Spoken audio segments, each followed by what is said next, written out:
A todos os trabalhadores e frequentadores do Centro Espírita Caminho do Evangelho, todos os que estão ausentes fisicamente, mas presentes em pensamento, nós agradecemos a Jesus pela oportunidade de estarmos nas nossas mãos com essa oportunidade do aprendizado através da tecnologia.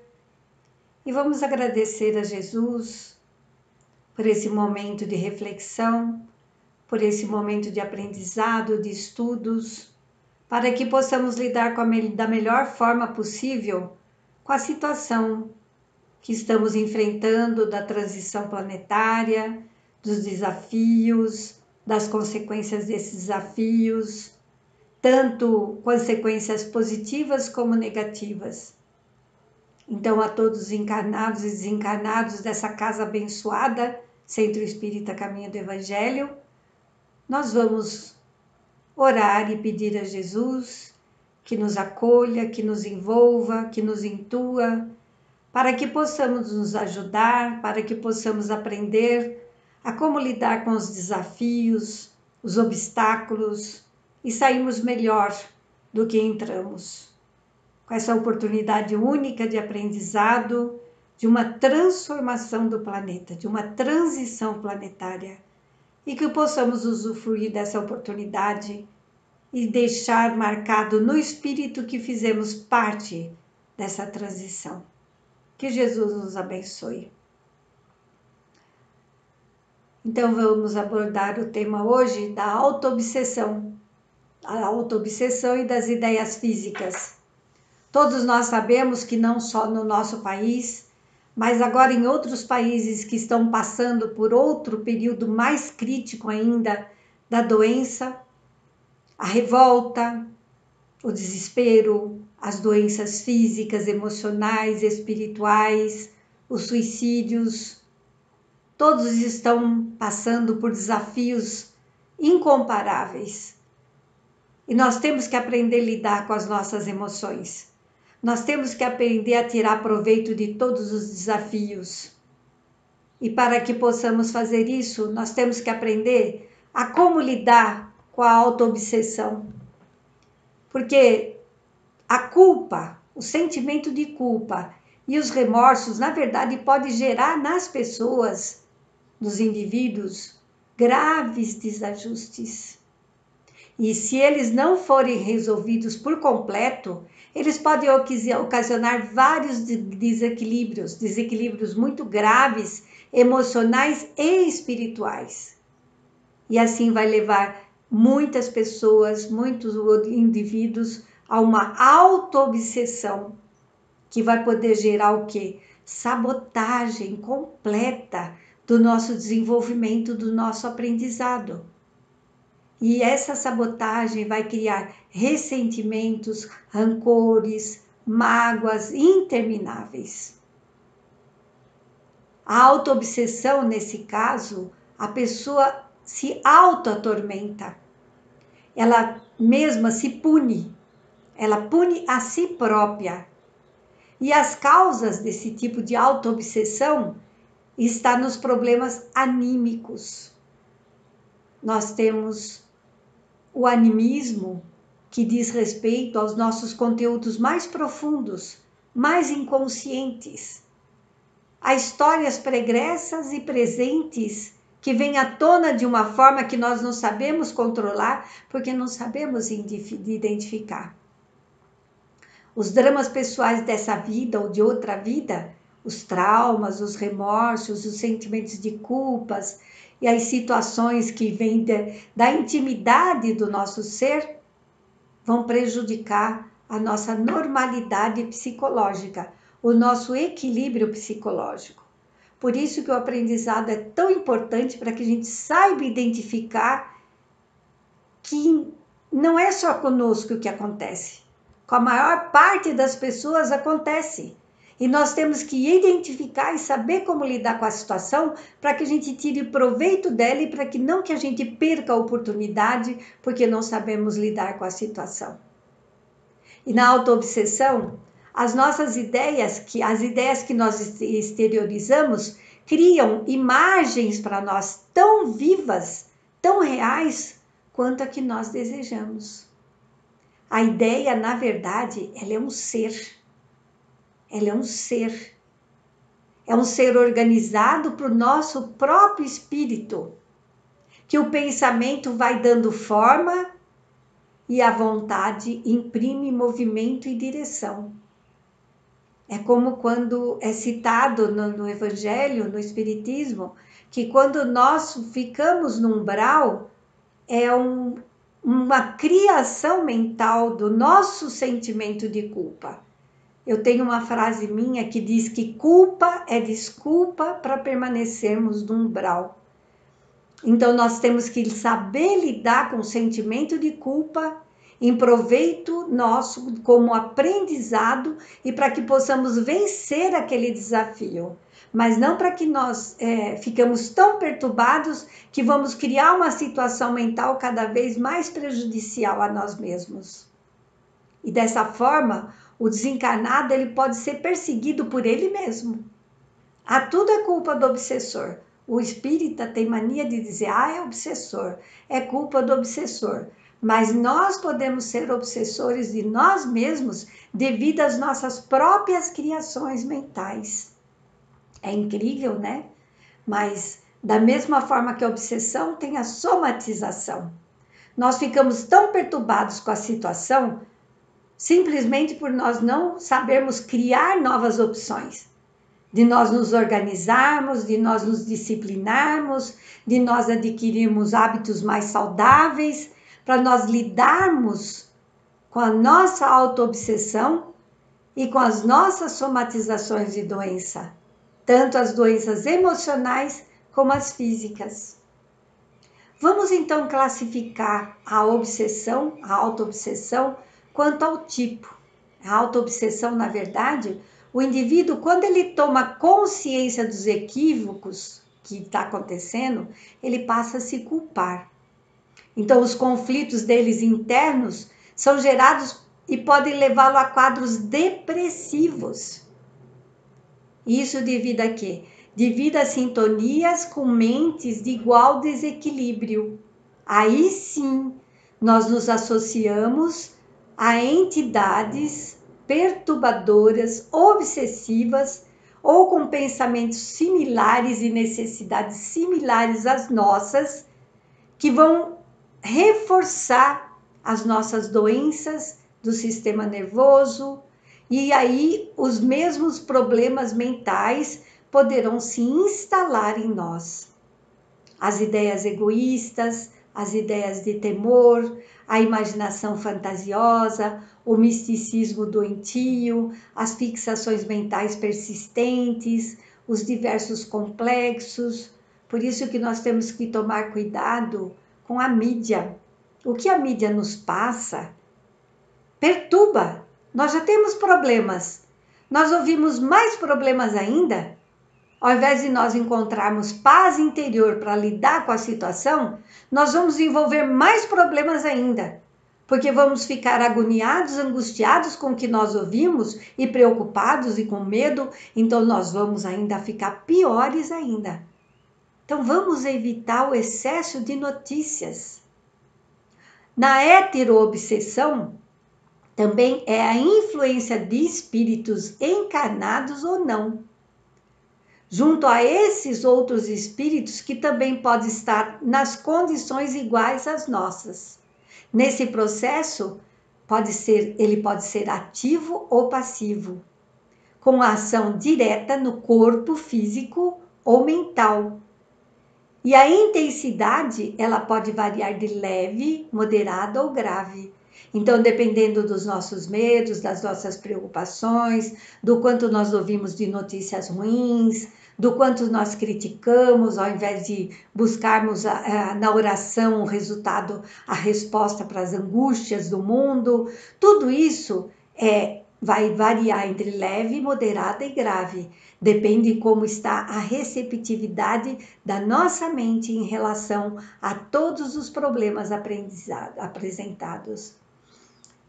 E aí, meus irmãos, a ideia fixa, ela vai refletir nossa própria insanidade.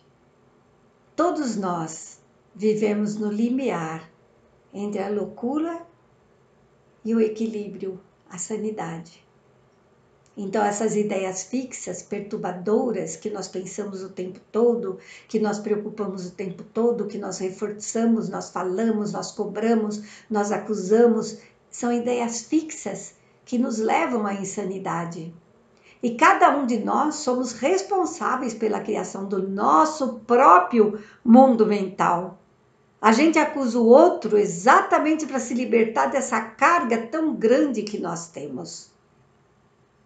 E quando nós recebemos o estímulo que a vida nos oferece, nós construímos por conta própria as interpretações e os juízos de valores para as pessoas, os objetos e as situações que nos afetam. Tudo é culpa do externo, tudo é culpa do que está acontecendo no mundo, do governo, do marido, dos filhos, da escola. Mas quem cria a condição mental para essa perturbação somos nós. Como eu falei, nós temos outras formas de buscar o equilíbrio. Nós temos outras formas de lidar com as situações. E aí, quando nós fazemos isso, como essas situações nos afetam, os acontecimentos da vida vão se arrastando árduos, difíceis, penosos, para alguns. Enquanto para as pessoas que sabem lidar melhor com a situação, que buscam mensagens prazerosas, que equilibram, que nos acrescentam, que nos ensinam, meditação, prece, né? Enquanto para essas pessoas, o colorido dos dias estão sempre cheios de oportunidades novas. É tão estranho a gente dizer que está feliz com o que está acontecendo, mas que está feliz com o que está acontecendo, com a transformação do planeta, que é para todos. Com a transição planetária, que é de um mundo de provas e expiações para um mundo de regeneração. Mas não pelas doenças. É claro que nós lamentamos e temos medo também da doença, porque ela tem consequências, ela deixa vestígios. Então, é mais o positivo de tudo que nós vamos receber no futuro, de tudo que os nossos filhos vão usufruir no futuro. E o equilíbrio da mente, ele exige vigilância, para a gente não cair nessas armadilhas. E as vigilâncias, elas são constantes. E não só no momento que eu me dedico a ela, mas no momento dos desafios, das provas também. Quando nós nos aborrecemos com o marido, com os filhos, com o trabalho, com o governo, né? Que os pensamentos podem se fixar nesse momento se nós cairmos nessas armadilhas. E ninguém está livre de ver os desejos contrariados, de forma alguma. Todos nós, o tempo todo, todo dia, temos momentos que somos contrariados, que os objetivos nossos não são concretizados, que nossas ideias são deturpadas de alguma forma por pessoas, por entes queridos, por parentes, por nós sermos mal interpretados nos nossos mínimos gestos, em que as pessoas todas se afastam de nós e que nós nos ficamos solitários, mas a solidão é para o autoaprimoramento, para o autoconhecimento, para o autodesenvolvimento. E aí que nós temos esse recurso nas nossas mãos para nós realmente enxergarmos o que nós podemos fazer para melhorar. Nessas horas de crescimento, eu tenho uma outra frase que é minha desde a adolescência. O pior preço que pagamos pelo crescimento é a solidão.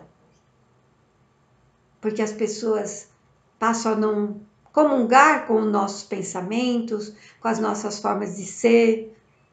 As pessoas passam a não comungar com as nossas crenças. E aí nós vamos ficando cada vez mais solitários. As amizades são seletas, são poucas. E muitas vezes entes queridos, parentes, filhos se afastam da gente. E a gente acaba ficando só nessa condição de aprendizado.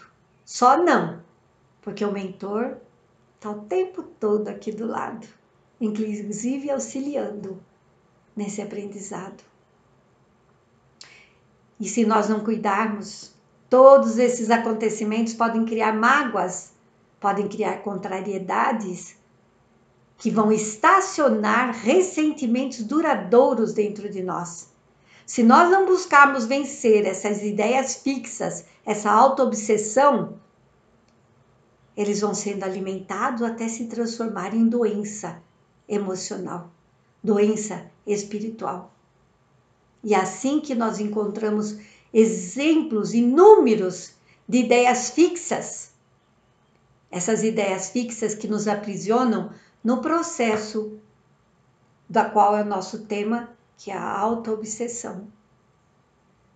Os jovens são os jovens que se prendem às conquistas ilusórias, às conquistas passageiras, que eles não podem ir nas festas, nas baladas, se encontrar com os amigos.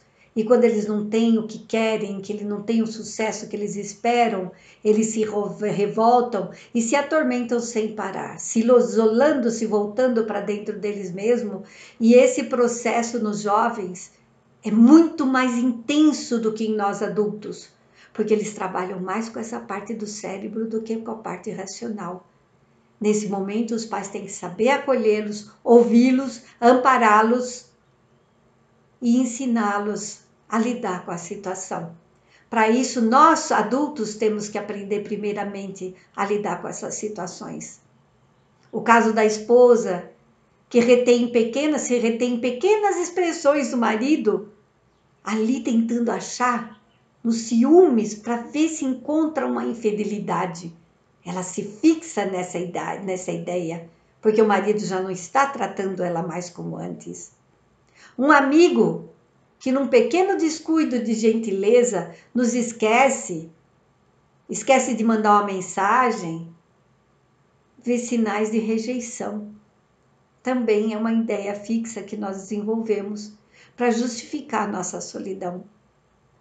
A palavra que uma cunhada pronunciou, que parece revelar inveja, a traição confirmada, que recusa o esquecimento e a não prática de perdão, o remorso de uma palavra mal colocada, que um filho ou uma filha interpreta de forma diferente e que causa tanto sofrimento, tanta dor nesse pai, nessa mãe, que ele se perde na própria insanidade, se ele não buscar recursos, se ele não buscar, através da fé, o equilíbrio novamente a essa condição, a essa situação. Um dinheiro emprestado que um parente levou, com garantias seguras, que pareciam ao menos seguras, isso desenvolve um afastamento, uma raiva, fala mal, auto-obsessão. Um marido ou uma mulher, quando se separam, que não imaginam que pensamentos repetitivos, porque toda separação, independente do como ela acontece, causa dor, causa sofrimento. Mesmo que o casal não pudesse mais ficar junto, a dor é atroz, o sofrimento é incrível. Então, esse marido e essa mulher, com esses pensamentos repetitivos, podem se atormentar-se por anos e anos a fio, causando uma mágoa, uma dor, um ressentimento que vai ficar para uma próxima existência, sendo que pode ser elaborada essa separação de uma forma mais sadia, de uma forma que possa usufruir da oportunidade nova para aprendizado e não para doença pior. A ideia fixa, na verdade, ela é um turbilhão de imagens que nós construímos e nós vivemos. Além dessa nossa auto-obsessão, ainda com a colaboração e com o auxílio dos obsessores. Na verdade, ninguém vive sem esse diálogo interior. Não é que a gente não tem esse diálogo interior. As nossas decisões, as racionais, elas são sempre preenchidas dessa conversa interna, que são alimentadas por quê? Pelas nossas crenças. Agora, o comportamento humano, ele também resulta da disposição interna que, por força da nossa própria vontade, nos faz tomar determinada atitude. Porque o pensamento é tão pesado, essa auto-obsessão é tão pesada para nós, que muitas vezes leva-nos a tomar atitudes impensadas que vão piorar mais ainda a nossa situação, ao invés de resolver. E também as ideias fixas, elas deterioram, elas atrapalham o diálogo interior também. E elas nos comprometem com iniciativas que vão alimentar a nossa disposição de viver. Aí a gente vai se tornando a ostra, que eu sempre falo, né? A concha, nós vamos nos fechando. André Luiz, ele usa a expressão monoideia para se referir a uma situação gravíssima de ideia fixa. O que é isso? O que ele quer citar aí? O espírito fica aprisionado a uma única situação, a um único pensamento, ao desejo de vingança, a uma frustração insuportável, um sentimento de culpa ou um vazio monstruoso que vai forçar o perispírito a se retrair cada vez mais, descorporificando as características humanas. Aí que vai chegar a transformação de uma espécie ovoide, que vai se assemelhar às espécies primitivas de vida. Para vocês verem como é que acontece. Nós que fazemos parte do trabalho mediúnico, sabemos que espíritos atormentados e designados obsessores graves são seres atormentados pela própria dor. São seres que se auto-obsediaram até se tornarem obsessores graves, mas que têm medo de encarar aquela primeira realidade que ele passou, que a dor, o sofrimento de algo que o machucou muito, de algo que o ofendeu demais, de algo que o magoou demais. Ele tem medo, então ele prefere ficar na demenciação da própria dor, do próprio sofrimento, do que encarar novamente aquela dor que ele passou. E se insistir com persistência numa ideia fixa de ódio ou de vingança, de preocupação excessiva com a segurança econômica, com o comportamento dos filhos, com títulos ou com posses dos amigos, com partilhas de herança, com parentes difíceis, com os vícios que alimentam os prazeres, significa construir na nossa própria psicosfera um ambiente correspondente aos nossos próprios desejos, porque nós estamos alimentando a situação. Nós passamos pela vida hipnotizados ou obsediados. Eu nunca me esqueço que o Divaldo falou que se nós pudéssemos ter a visão que ele tinha do que tinha à nossa volta no espaço, nós não suportaríamos. Seres cadavéricos, seres horríveis, espectros à nossa volta. São seres hipnotizados, obsediados. E nós somos cegos. Pela nossa auto-obsessão, nós nos tornamos cegos de não enxergar as situações à nossa volta que nos está levando a essa doença. Muitas vezes somos envolvidos por pessoas que fazem que a gente tome atitudes que nós vamos nos arrepender cruelmente no futuro. Mas que a nossa cegueira, nosso medo de encarar a situação, faz com que a gente não enxergue o que está acontecendo. E felizes ou infelizes, mergulhados no circuito mental que nós mesmos construímos. Allan Kardec, lá na Gênese, ele nos ensina que o perispírito fica impregnado do pensamento que transmite. E é por isso que a aparência de cada um de nós nos revela o conteúdo das ideias que alimentam os nossos desejos. A alegria aumenta o brilho dos olhos e a raiva interna envelhece precocemente. O desânimo nos arqueia os ombros e faz o bem eterniza e fazer o bem eterniza a juventude. Eu percebo claramente quando um paciente chega no consultório que ele não tem brilho, o olho é opaco, a gente vê a energia da pessoa. E a gente vê que quando ele sai, parece que acendeu uma luz, ele volta à vida novamente. E quando a pessoa está auto-obsediada ou obsediada, também isso acontece. A gente percebe claramente por causa dessa luz. E na psicopatologia, falando através da psicologia, das somatizações, a ideia fixa é um dos maiores tormentos que o sofrimento humano pode conhecer. Elas vai nos dar a sensação de vai perdurar sem alívio por toda a eternidade.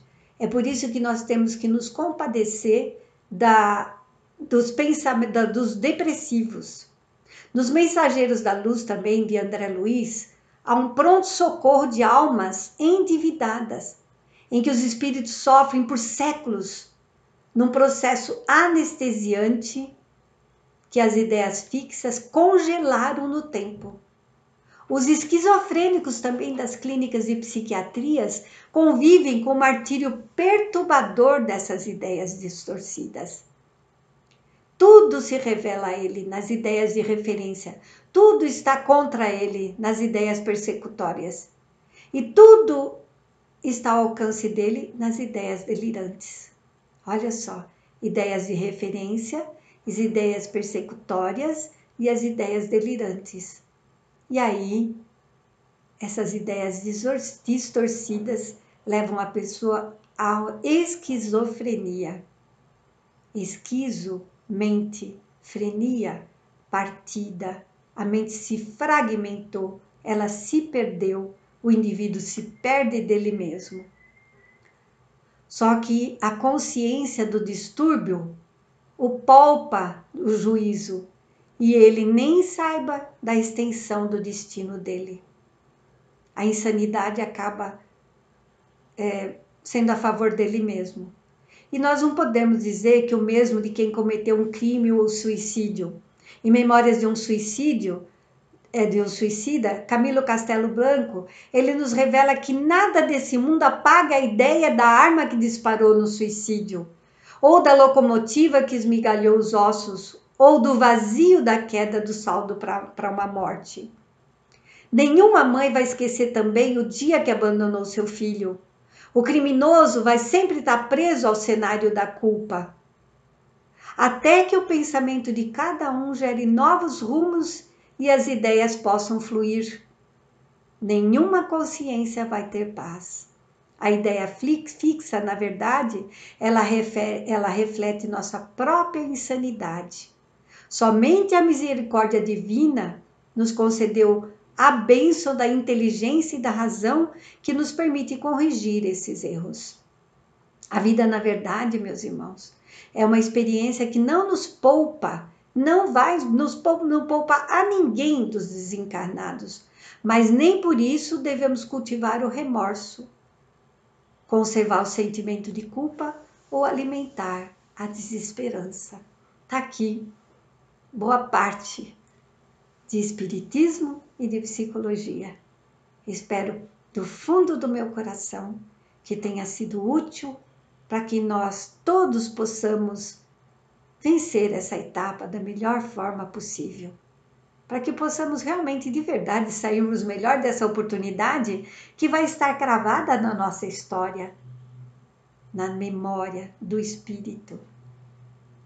E que possamos compartilhar essa mensagem para que muitas outras pessoas, muitas outras casas espíritas possam usufruir desse aprendizado da melhor forma possível. Que Jesus, nosso mestre, que é governador do nosso planeta, que a tudo controla, que tem noção de cada coisa que está acontecendo, que possa nos auxiliar somente abrindo nossas mentes, nos dando mais vontade, nos dando mais coragem, nos ensinando o equilíbrio, a disciplina, o estudo, a prece, que Ele possa nos auxiliar com recurso para que nós possamos reagir.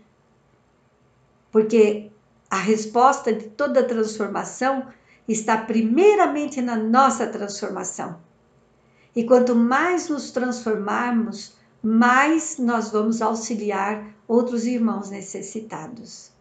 Que Jesus abençoe a todos, que abençoe essa casa maravilhosa, a nossa Casa Espírita, Centro Espírita Caminho do Evangelho, que nossos anjos guardiães estejam conosco em todos os momentos da nossa vida, que possa nos auxiliar nos momentos difíceis, nos obstáculos, nas ideias fixas, na autoobsessão, e que possamos aprender meios de vencê-las. E que todos os lares sejam abençoados pela luz do Cristo. Muito obrigada. Que Jesus nos abençoe.